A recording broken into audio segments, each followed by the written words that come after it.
if you make a mistake using anything in Excel, usually the best way to fix it is by hitting Control Z, which undoes the last operation. So in a very simple example, I have a column of numbers here, and let's say I delete this, and I say, oh my gosh, I actually did not mean to do that. Just hit Control Z, and it will undo the last thing that you did. So this is a huge lifesaver. In a lot of instances, you mess something up, do not worry. You can always undo things in spreadsheets.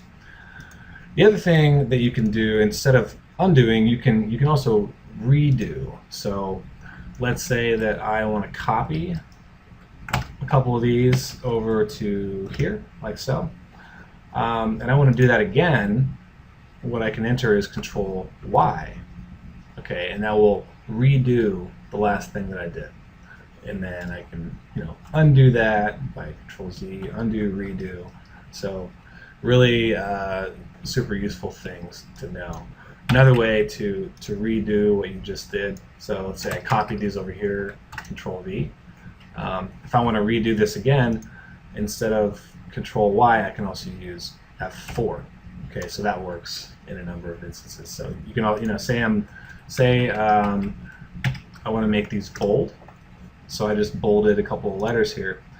If I want to do the same thing elsewhere, all I have to do is come over to here and hit F4.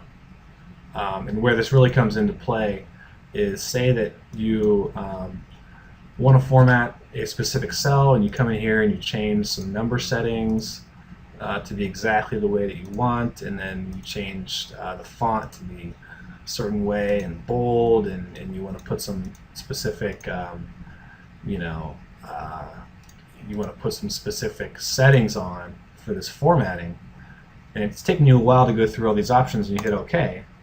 Well, okay, that applies to this cell. Fantastic. If I want to do that in other places, I don't have to repeat that process as long as it's the last thing that I did, because now I can just come over to this other cell and hit F4, okay, F4, F4, and it will repeat that last step wherever I hit redo. So another huge time saver.